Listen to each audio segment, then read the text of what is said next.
Hello, everyone. Happy Saturday. We're here with a special guest, Suzy Holbrook, and we are going to be talking about the nodes today. Um, so, Suzy, why are you into the nodes? Or it seems like a passion topic for you. I mean, one thing is I just love evolutionary astrology, which really focuses on the why.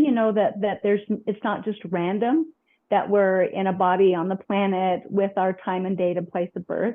And so, starting from that point, many years ago, looking for a why, I happened into evolutionary astrology, and my first teacher was Jeff Green, who was very big years and years ago in kind of laying out the my understanding of evolutionary astrology, which is largely about the south node and the north node of the moon, and so it gives a one thing is a direction, because when you look at a natal chart, you have this personality, sun, moon, all those personal planets, um, but it for evolutionary astrology and for thinking about the purpose and the why of this incarnation, in my mind, we need a directionality to it, because what that gives you is it allows you to really focus on what issues the soul has chosen in this incarnation to bring up, in one way or another. There's many ways for it to be brought up. Unfortunately, usually in a body on the planet, we live our life and are happy, right? If it's only happiness and goodness and ease, then we don't think much about it and we live our life merrily along. But it kind of takes a little bit of unhappiness or pain or frustration or something that makes you stop and makes you ask why, and makes you think about your life and trying to make you feel better. And so that's what evolutionary astrology does really well with, is it gives you the ways that you've been frustrated, memories that your soul brings with you in this lifetime that you've been frustrated in. And that perhaps the purpose of this incarnation, in my belief system, is to bring up those particular soul issues, karmic issues, in order to renegotiate them and integrate them in a way that is more in line with what the soul wants. That's the way, in my experience, life plays out, is that we need to bring these things up. And so that's what the south and north node of the moon is. It allows you a directionality. It allows you to see what are the past lifetime energetic imprints that you're bringing up. And then the north node is about where do you go with those things? What is the soul asking to get more clarity on? And that's more the future instead of the past, which is what you're frustrated about, if that makes sense. Sure, yeah. I like that, the direction of the soul. I have Jeffrey Green's Pluto book Oh here. yeah, love it. So, yeah, Mine is falling apart and ripped up and very well used. yeah, so in this Pluto book, he talks a lot about Pluto and then the nodes. So how Yeah. does Pluto play into the nodes with evolutionary astrology? I love this question. Um, so first of all, to be an evolutionary astrologer, like there's many evolutionary astrologers that don't really buy into Pluto in that to the extent that Jeff Green does. But from Jeff Green's perspective, Pluto it is the it is the representation of the journey of the soul. So it is the soul. I mean, that's one, obviously we are into symbolism, and I mean, I assume across the board for all astrologers. But there are many levels that this symbolism can be played out. One of the ways that Pluto plays out is that it does represent the soul, the actual soul. So you have the capital S soul, which is about this fundamental, manifestation of energy. that that pops up in the grid as a persistent personality, and then we lose that personality as we pass from one life to another, and then come up, and then we go away from that incarnation and that personality with certain imprints, with certain things we've learned, with certain strengths, but also some places that we felt disempowered or weak or incompletely integrated. And then the kept maintain stream of energy from lifetime to lifetime is that Pluto symbolism in the chart. And then we pop up with that Pluto and all the house placement, the aspects, all that. It shows what the previous lessons have been. And then, so that's what, on one level, what that Pluto is demonstrating. But also, Jeff Green really talks a lot about that is the soul. And if you think, just to digress a little bit, if you think about what does Pluto represent, I think across the board, it's about empowerment, but also disempowerment. And if you think of that soul, or Pluto as representing that soul, it really, the reason for our incarnation, from my perspective, is to become more empowered. And so that is one way to look at that, the Pluto symbolism as being the soul, is that, unfortunately, it's about the energy, the attraction to being incarnated is that feeling of disempowerment. Yeah. I mean, So it sounds like, do you have to be a reincarnationist to be an evolutionary astrologer? it's such a good question. I would say yes. I mean, I guess another aspect of it, which is all this Scorpio symbolism, is about the psychology. Like, you can be a psychological astrologer, I think, without being, investing in the whole thing of reincarnation. I think that is true. And I think you can be an evolutionary astrologer just focusing on the personality. And I've heard, it's okay if I bring in somebody else, another astrologer, into this. So Stephen Forrest, he's an evolutionary astrologer, and he does use Pluto, I think, energetically very similarly. But one way I've heard him describe this is, if you want to enter into this issue a little bit gently with people who maybe aren't as, you don't want to have people disengage immediately. So if it's a client, you have a reading, and they're not really invested in the whole idea of reincarnation, how do you not, cause them to completely disengage and not listen anymore?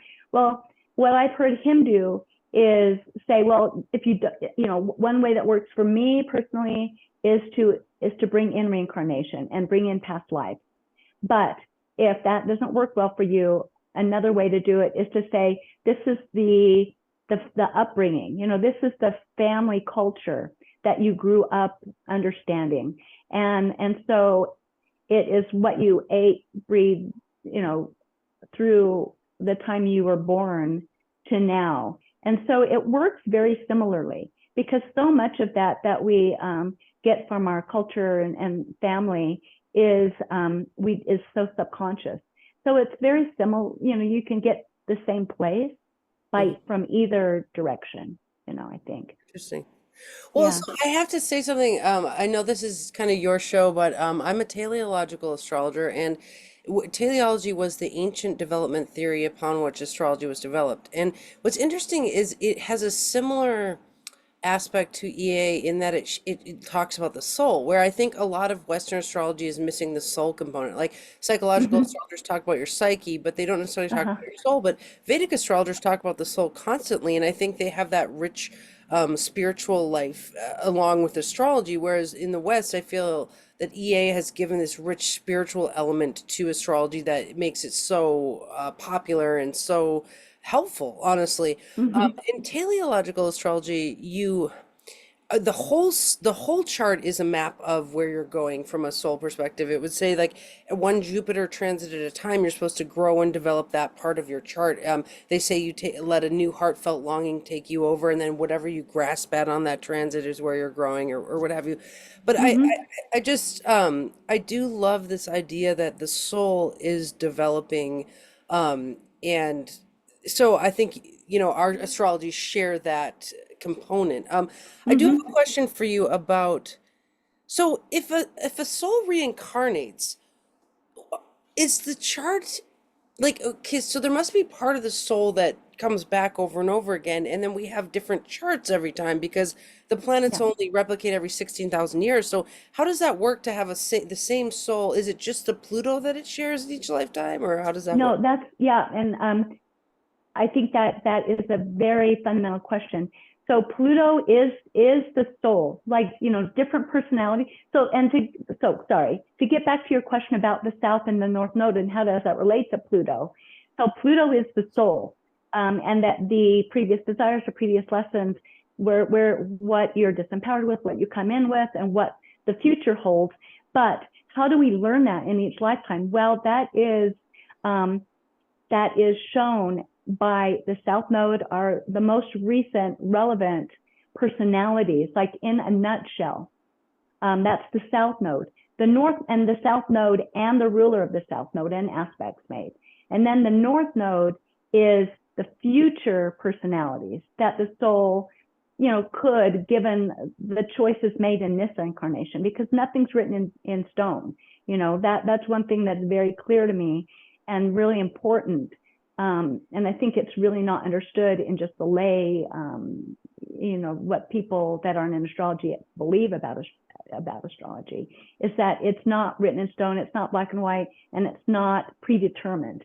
But the North Node is like the suggestion, like the future best path, or direction that would allow you to learn these and integrate these lessons that you're bringing up in this incarnation to understand.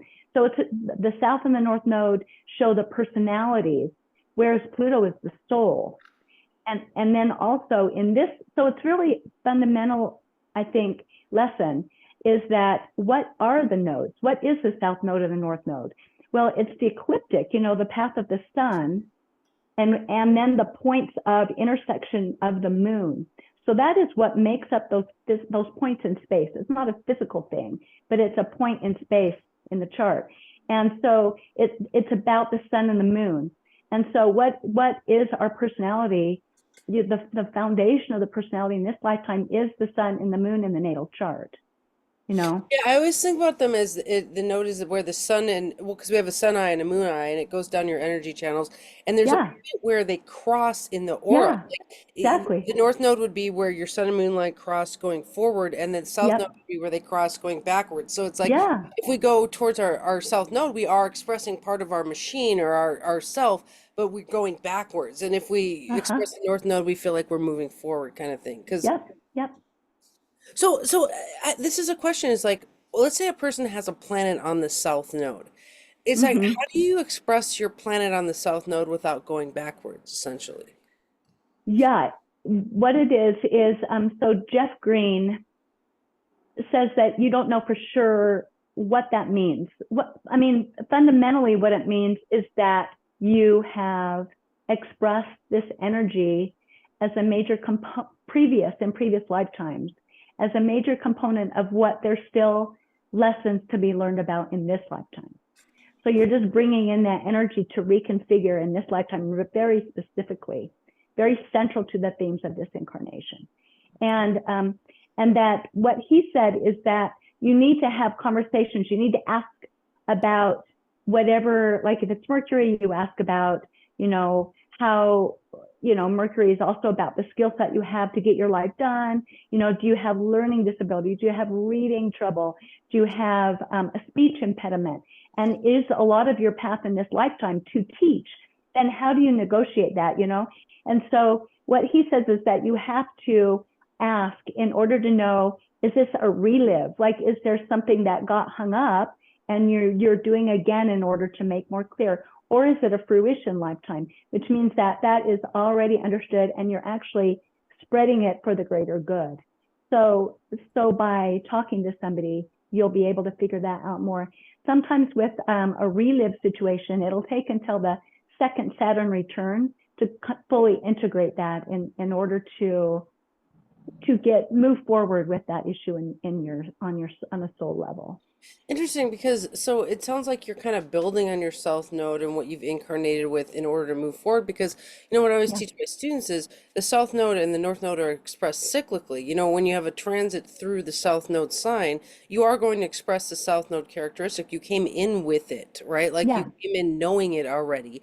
And so then when you go towards your North Node sign, like if the moon goes to your North Node sign, then you're really going, developing into this new part of the soul's journey. But we do build on these South Node characteristics. You don't just say, I'm not going to do my South Node. You express it, but then move forward from it. Is that kind of how you see it? Absolutely. Because those are gifts. They're gifts that you bring in, and it's not like they're the past and therefore it's bad. You're using that. It's some lessons to be reintegrated and move forward with, or something that's frustrated you potentially in the past, but it's also gifts and strengths that we bring in and we know very well. And so it's nothing is bad or good, really, I think, in evolutionary astrology. That's one reason I really glommed onto it years and years ago when I was first reading about it. It's not like a detriment or an exaltation or anything like that. It's more just what is, and that we move forward from that in the best and possible way that we can. And so no, I don't think it's necessarily that you should ignore what you bring in from past lifetimes, or try and move away from, if that makes sense. Right, right.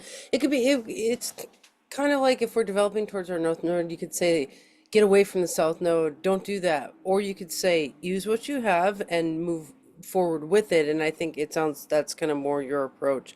Um, medically speaking, I know this isn't what you want to talk about, but I'm just talking thoroughly about the North Node today, or we are, is that, medically speaking, if there's something on the South Node, for example, then from a medical perspective, that part is, like Judith Hill would say, it's leaking out. Or like, let's say you had Mars on the South Node.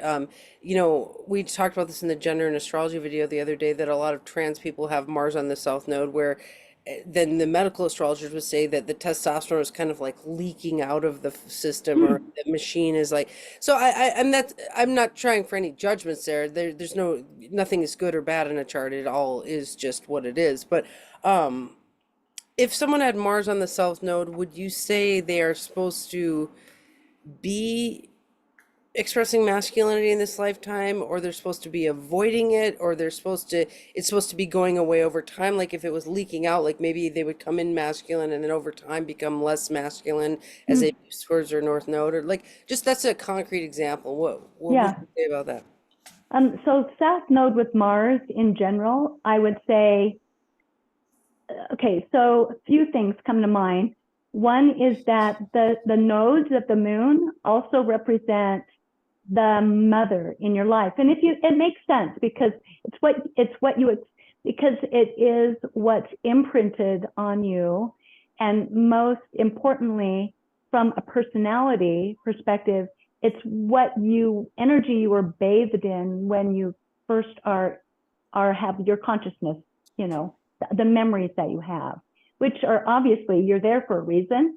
You're there because you're bringing in that past life energy as well, and memories from past life.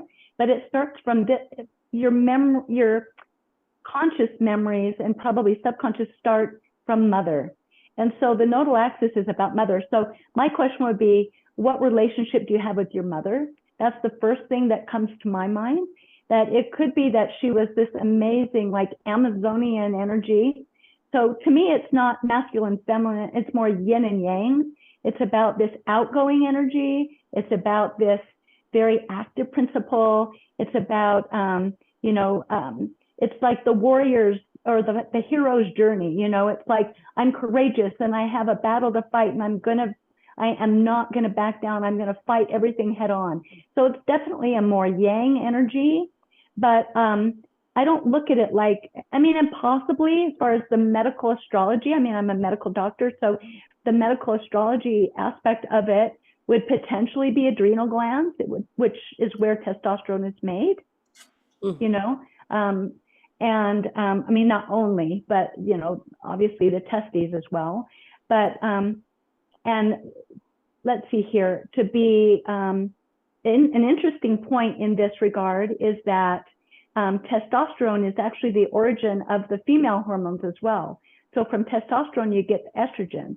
And so definitely there are genetic differences with how much that testosterone gets converted to estrogen.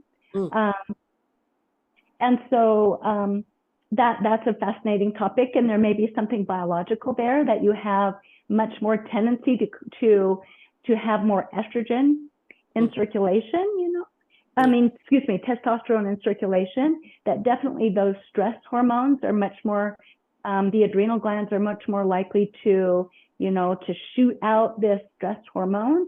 So your fight or flight or freeze response is going to be, I would say, you come in with that very activated. And so that you're much more likely to be in that mode more of the time for good and bad. If you're more in that mode, you're going to get very good at acting under pressure, at responding to crisis situations, Mhm. at being able to think in the moment, in the heat of the battle. You're not going to lose. You're not going to forget everything. You're going to be able to perform well under pressure. So those are some things that come to mind.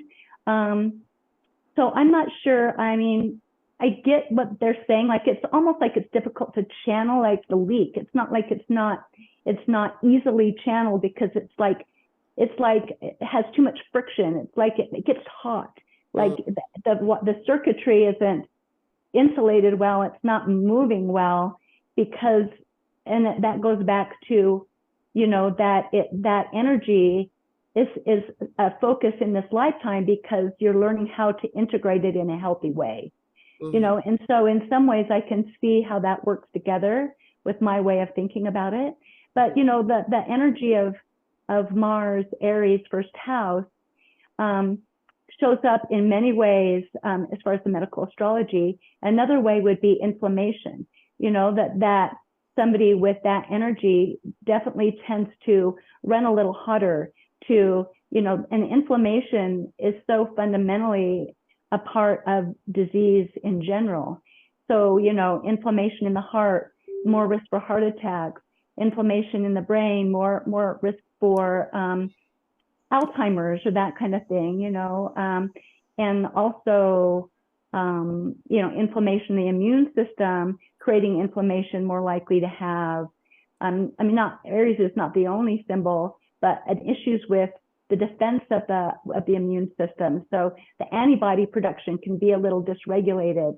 So there's a lot of ways that Mars shows up as a signature in the body, with the south node being really lit up with that Mars in a chart. Okay, great. So a few just things to build on what you're saying.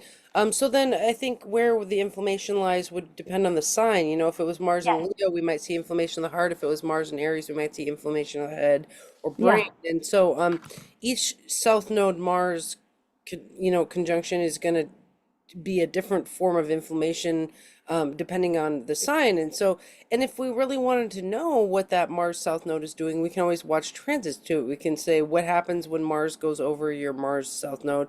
What are your feelings? What are your moods? What is your soul up to? Um, Mm-hmm. I would think of it as like, I always think of it as let's say we have chakras where the sun moon line cross in the front and then the south node they cross in the back. It's like you might have Mars back there with your south node, but it would be like plugging an amp into the back of the stage. It's like you're blowing out a bunch of Mars back there, but the stage is over here. It's like we're moving towards this north node. So you might have a bunch of Mars going on back there, but we are still up here. So it's kind of Mm-hmm. it's an interesting thing to understand planets on the south node. I think that's one of the bigger questions I get asked by my students. So what Mm-hmm. about a planet in the bends of the node? Do you know what that means? The squaring Yeah. the nodes would be in So a chart. Yeah. Uh-huh. So for the viewers, that would be if you had the south node here and the north node here, and then you had a planet over here in the square aspect to those, or over here in the square. So, Yeah, exactly. What Jeff Green was big on this. He talked a lot about planets squaring the nodes. Now, what he said, and it's not that I'm totally buying into this at this point in my life, is that it's a skip step. That in this lifetime we need to, that you've worked, there's specific things. One is that has definitely been a major point of contention or stress or tripped you up really in past lifetimes and has been incompletely integrated.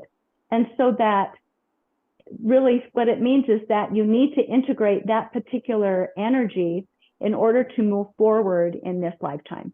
And that it also specifically means that you've actually worked on both south node and north node in past lifetimes, and that it's failure to integrate all 3 points. And so any planet that's squaring the nodes is very fundamental to soul maturation in this lifetime, to integrate, work on whatever the 3 points are, the south and north node and the squaring planet. So that's what he said. What I would say is that you can really extrapolate that to say any planet that is in strong aspect or close to aspect, usually hard aspects, but really it could be trines even, and then sextiles to the nodes, that you have used that, worked on that, done that in past lifetimes, and that in this lifetime you're renegotiating in that based on what the energy is of the placements in the chart, if that makes sense. So same with conjunct the south node, conjunct the north node. It all is very, meaning that you've worked on it before. Even planets conjunct the north node means that if that comes up in this lifetime, then you've worked on that before. I mean, if you think about it, that, you're not only working with the nodes, you're also working with the rulers of the nodes. And then, a lot of people, that kind of figures into that everything you've done before and everything you're working to bring in and move forward. And so, we're talking about very simplistic first steps to look at it, but in reality, in a whole chart, it gets complicated. And so it's all a negotiation on what are you bringing in, what are those aspects, and then looking to the aspects and the placements of the north node. What are you moving forward with? What have you done before with that? But where are you moving in the future with that same energy? So it gets complicated, but that's the fundamental with the squaring planet. really good answer. Just to build on that, so what I always think about is if a let's say, well, if there's a planet in the square to the nodes and you have a transit to that, there's a teeter-totter effect, on the square of like, it kind of reflexes to the north node sign and it reflexes to the south node sign, and you Yep. could say like, do I go towards the north node or do they go towards the south node? I have Yep. a story about this. I had a friend who had a Mars north node conjunction in Leo, and so we could say the node story is you came in an Aquarius fashion, which is to assimilate with groups, to not stand out, but just be for the group consciousness in general. But a Mars North Node in Leo would want to stand out and take a solo, performance or what have you. Well, I remember a transit squared the nodes. It was something came in from Scorpio and it was squaring it for a year. I think it was Saturn. And I watched them and they were in a band and they kept trying to assimilate with the whole band, but they were the best in the band. And when they would solo, they would shine. They were a super good solo metal guitar player, which is Mars North Node and Leo. But then the band would get insecure and the band would get upset. And so that was like so like they kept waffling between like, do I solo or do I just integrate? Do I solo or, but it was like that was the square to the notes. And that's when I really learned like, oh my gosh, you dance the node from the square. Yep. Yeah, So, exactly. so yeah, I can see where if there's a planet in the bends, that that would be very karmic to deal with that piece of the puzzle, because you were going to be kind of hitting that again and again, with a theme or something like that. Yes, exactly. Yeah. Yeah. All right. Do you have anything that you want to talk about? I have a list of questions. So, Oh, no, I think that those are the big things I wanted to say is about the personality, the importance of this personality, as that is kind of the lens through which everything that you interpret everything, the sun and moon, which is what the nodes represent from past lifetime to future. It's been the focusing lens, the magnifying glass, and that's the past focus, the future focus, and then this lifetime is the sun and the moon. So you can see how that just plays out. Just that in and of itself is, I think, really profound. okay, cool. So then let's keep building. So, what about the planetary ruler of the North and South node? Yeah, yeah. I mean, it very much, it's just a fun exercise to say, okay, to put the rulers of the North and South node in different places and see how that would change the interpretation you'd get of the nodal axis and Ooh, that's a the good path. homework for everyone out there. Is like, Yeah, it's really cool. But and I think Jeff Green does it in that book. He does it with a few different placements. But let's see here. So, for example, we could look at today's, actually, the chart for today. But so let's see here. We have the South Node in Libra. And so the ruler is Venus. And where is Venus? But anyway, so if we say Venus is in I think it's in Virgo, Virgo. Yeah. okay.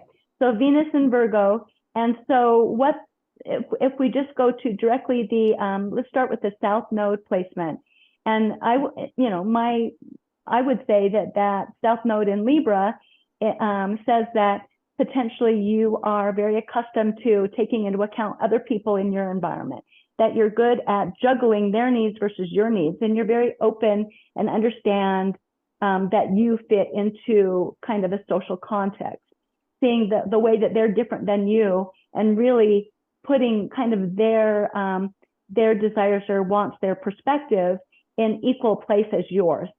And then if we go to the ruler of the South Node, so that Venus in Virgo, so that maybe that other person that you bring into your environment could be critical of you, and that so that you gain some of your learning and your place in the world by feeling a little bit kind of like you don't know quite what to do, like you're self-critical, and that other people are better at knowing what to do, and you kind of defer to other people's judgment. So that would be one way that would show up. And then if we say, okay, well, what would be the future direction with that? What would the growth be for that soul coming in with that kind of set point? Well, for the North Node, it's about Aries. It's about you're starting something new. You are courageous to kind of stand up for where you want to go and what you want to start. And it's kind of an instinctive, immediate, like you don't ask permission when you're talking about Aries. You instinctively want to, and you go for it.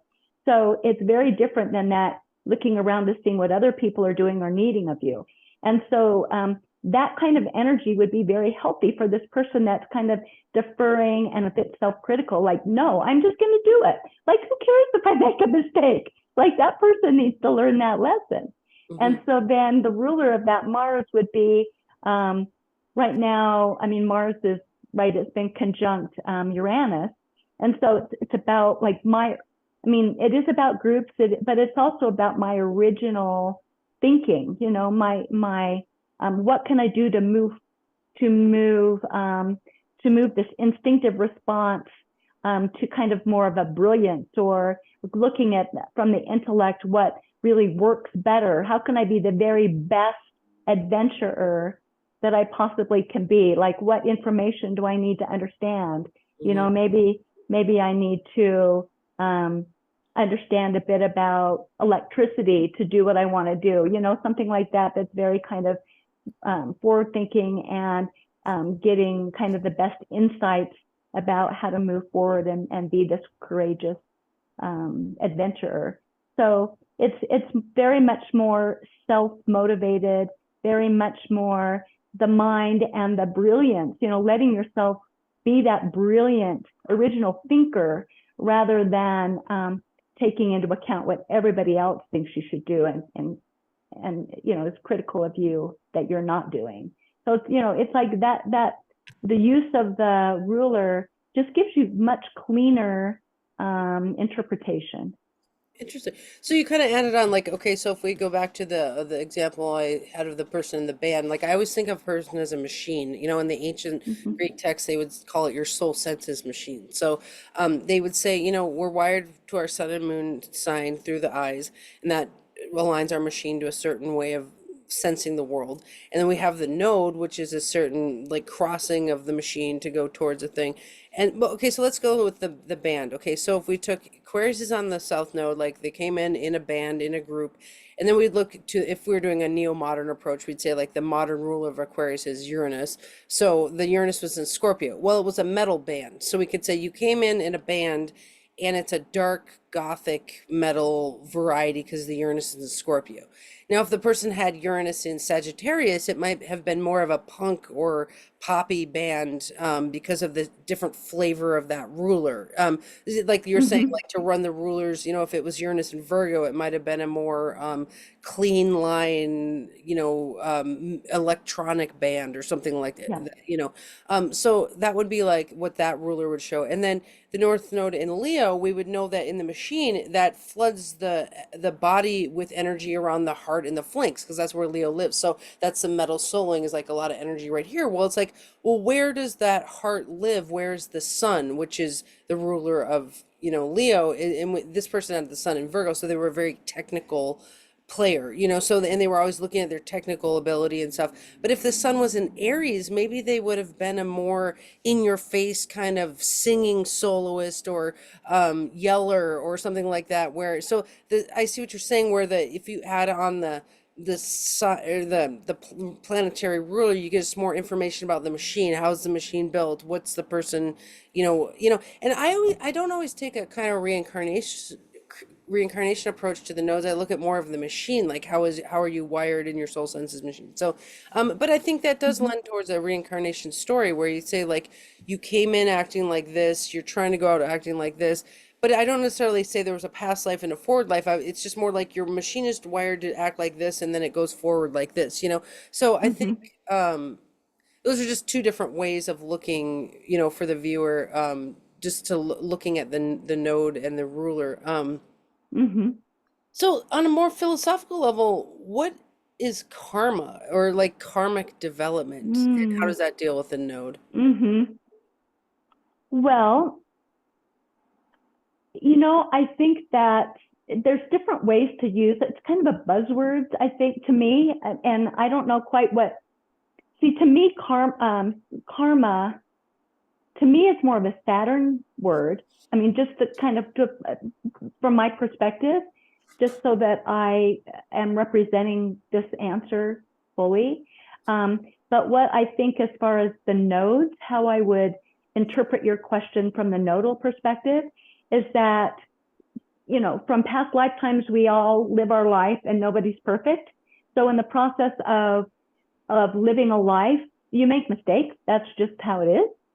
And so that I would say that karma is about those mistakes, and that you bring in the good and the bad, and part of the quote unquote bad, which is about those mistakes. And so to me, that's what the answer to your question is. That's what the karma is in regard to the nodal axis. Interesting. So do you think that some nodes, like some people's south node, have more mistakes in them than others? Yeah, I do. I think so too. Yeah. So if you had like a Mars conjunct Saturn conjunct Pluto conjunct Uranus on the south node, you might have some karma. Uh, heck yeah, that would be one bad person, no. No, yeah, yeah. That'd be a tough soul senses machine. Yeah, Yeah. right.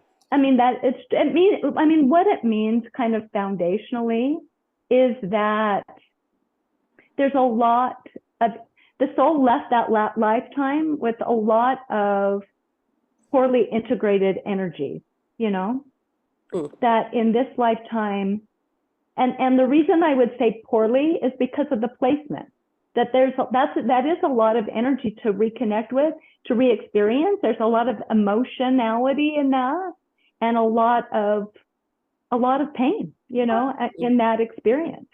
And I mean, that's the stinking truth. Yeah. But Well, even if we weren't taking a reincarnation approach, which I love that you are, and I'm more mechanical, and that's fine. Like it's nice to have both yeah, perspectives. But like even from a non-reincarnation approach, we could say that the way the person's wired causes problems in this lifetime. You know, it's like they yeah, have a transit to it, and then they get all bent out of shape, and they cause yeah, yeah, mistakes again, basically. yeah, So yeah, that they're gonna have to work out those energies, but trying to not create new karmas daily, yeah, yeah, honestly, you yeah, exactly. know. Yeah.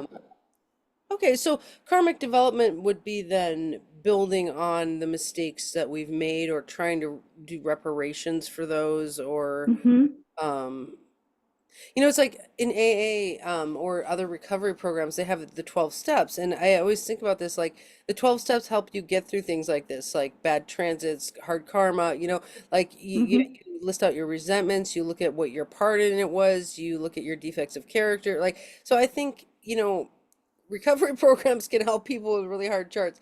But I think uh-huh. there's ways to work out karma. You know, like does evolutionary astrology offer ways to work out the karma, or do they just mainly describe the karma? Hmm. Um, I would, I would, I would say that it does give you ways. I mean, I think that's, to me, why I learned about it, because I wanted to understand it. I feel like if you understand what your chart is laying out for you, then in and of itself, it gives you like this understanding of potentially where it went astray. And if you understand that, then you have a better chance of moving forward understanding it. Interesting. So the remedy, you know, because we're basically a remediation channel here, which is so the Mm-hmm. remedy of EA is to Mm-hmm. describe the karma Mm-hmm. and help the client understand what they have been doing and what can be changed in the future. Mm-hmm. To point out the subconscious patterns. Because if you understand the subconscious patterns, the habitual responses, you know, then you make it conscious, and then that's the first step. It's like any addiction, you need to say, I am an addict. You know, any knee-jerk habitual responses, that's what the planets conjuncting the nodes, squaring the nodes, all those hard aspects to the node show these habitual patterns that aren't functional. Mm, And then by making them conscious, then the functionality is starting. mm. And then with time and with discussion, then that would be my hope, is that it can be put into a conscious, it can be starting to integrate in your life more consciously.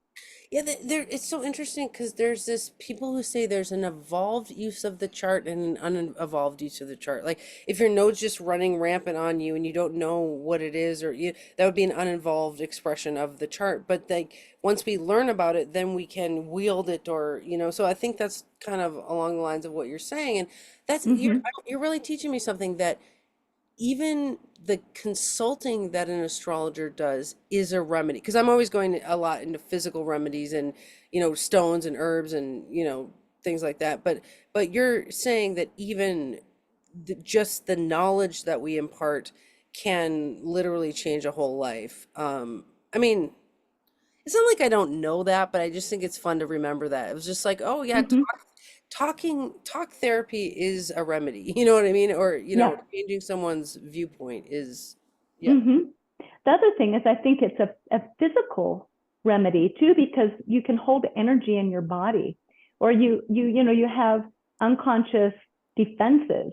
Well, even ways you hold your muscles, and that you create tension in your neck, or you have this jump every time you round a corner, afraid something's going to jump out at you, right? And those are like habitual Mm. subconscious fears. And so that by going through this, by talking through it, by experiencing life through this lens that you're learning about, then it helps on so many levels. It's so true. By changing, because sometimes I do feel like a chakra healer, but I'm going in through the mind. I'm like a mechanic, and I'm changing the person's thinking, which changes the chakra structure. For example, let's say someone had Saturn and Leo conjunct the North Node or something like that, and their heart chakra was kind of closed. They were closing their heart to love, or they were feeling, thwarted in love, or so they kept closing their heart, and we Mm-hmm. describe the North Node to them, or like maybe they would change their mind and open up their heart a little bit, um, Mm-hmm. so okay, interesting. Yeah, I mean Stephen Forrest must be doing something right because he is wildly successful at being a teacher. And I know Jeff Green was like the OG original guy, but Mm-hmm. Stephen Forrest is really and Maurice Fernandez. Have you studied? I Mm-hmm. mean, is he one of Yeah. your teachers as well? Yeah. I graduated from both Jeff Green's course and Maurice Fernandez course. Okay, okay, yeah. Yeah. So it seems like several people have found use in these theories as, a healing and beautiful practice. And I think, yeah, I think EA is popular for a reason. Like it helps Mm-hmm. people a lot. So what do you actually do in Astro? What are your favorite things to do with clients and things? Mm, I really like to, I'm a medical doctor, so I do like to look at the chart for physical symptoms. To me, though, because I'm so invested in understanding the energies we bring in from past lifetimes or that you're raised, inculcated in some kind of patterns that are maladaptive and that impacts the body, that I do like to use the physical symptoms from the perspective of the chart and past lifetimes. Like, what are the rooted patterns? What are the subconscious thoughts? What are the blocked chakras even? Jeff Green definitely talked about the chakras and physical symptoms. Um, and where are the blocks that we can really use the chart to not only talk at the physical, mental, emotional level, or excuse me, the mental, emotional level, but also get to the physical level. And just like we said, work on so many different planes with the chart and the consultation. So I do like to look at the physical symptoms and as well. So have you read Edgar Casey before? Yes. Uh-huh. Because, I just read one of his books and it was all about this. It was all about lessons that you're supposed to learn throughout the life. And he definitely had, he wasn't necessarily an astrologer, but he would definitely talk about these lessons that you're here to learn over and over. And he was a soul development guy. I know he's got things psychically, but what do you think of that? Do you think there are other spiritualists who kind of see what EA people see? Oh, absolutely. I mean, I think that I'm a Pisces moon. I like to think of things. I'm very simple, really fundamentally, and I feel like all points really lead to the same point. You have so many starting places, but if things are true and real, then I really think there's kind of a mixing ground or a melting pot that everything kind of arises and everything kind of goes back to. And so I think if it's really true, there's many different ways to get there. Mm, yeah. So. Interesting. Mhm. Well, and I think maybe that this is really true from at least if we said that astrology at its most basic level is a technical philosophy, we could say the philosophy of saying that we have evolution in this lifetime is a beautiful thing. Like, to tell people, because they say if something's not growing, it's dying, right? So we're actually helping people keep growing. We're like, keep growing, growing towards your North Node, growing in this way. Mhm. So I think the growth element of EA is very healing, just to Mhm. help people give them it solves existential boredom, which is what am I supposed to be doing with my life and Mhm. what am I here to do? It's like you're here to grow in this fashion. Oh, okay, and I Mhm. think Edgar Casey did a lot of that work of helping people grow. And so as philosophers, I think these things are tried and true healing methods, giving someone something good to do and Yeah. strive for, you know? Yeah. And security. I mean, to me, it gives me a trust. It gives me something to trust, you know? It gives me that no matter how hard it is, there's an underlying purpose and reason, you know, Mm, and directionality. And it's about the soul. It's about something really rich and deep and not just about the stupid stuff that's just like hard and right here every day. You know, it's about something much richer and much more fulfilling. And so that's what I like about it.